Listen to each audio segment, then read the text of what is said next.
তুমি তো এখানে থাকতে না, তাই তুমি বুঝতেও পারোনি, জানতেও পারোনি যে কি করে তোমার ছেলে মেয়েরা বড় হচ্ছে। আমি একা একা আক্কুকে যত্ন করে মানুষ করেছি। প্রতিটা পদে আমি খেয়াল রেখেছি যাতে ও কোনো রকম ভুলচুক না করে, ও নিজের লক্ষ্যে অবিচল স্থির থাকে, আর সেটা করেওছি। তাছাড়া আক্কুর যোগ্যতা কোথায় আর আমার যোগ্যতা? শোনো, সম্পর্কে একটা ব্যালেন্সের দরকার হয়, যে কোনো সম্পর্কে, দাঁড়িপাল্লার মতো, নইলে সম্পর্ক টেকে না প্রমিতা। আর এই সম্পর্কটাও টিকবে না। লিখে রাখো তো, আজকাল আহিরি কে জানে মেয়েটার কি হবে, আদৌ আর সুস্থভাবে বাঁচতে পারবে কিনা জানি না।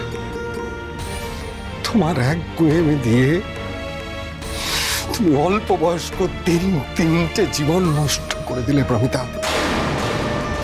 কি আদৌ বুঝতে পারছো? বুঝতেই পারছো না।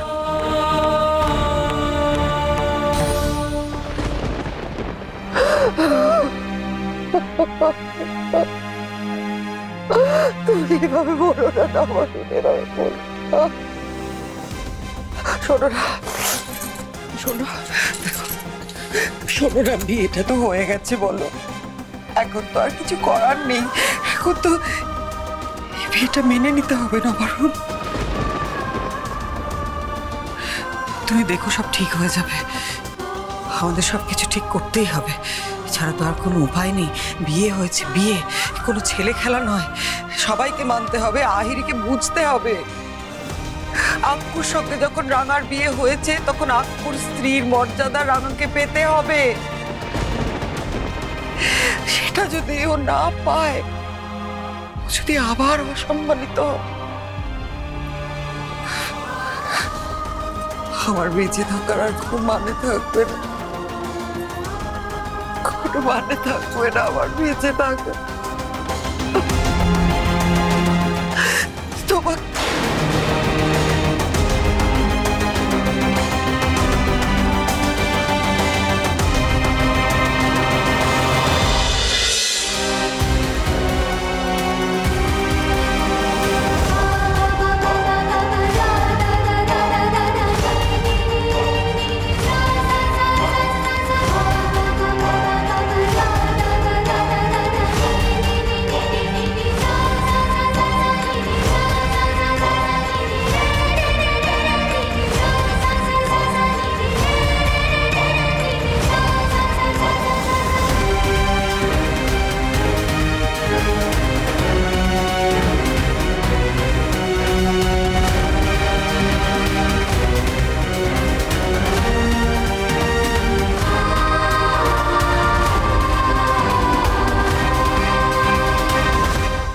রাঙামতি তীরন্দাজ সোম থেকে রবি প্রতিদিন সন্ধ্যে 7:30টায় স্টার জলসায় ও ডিজনি প্লাস হটস্টারে।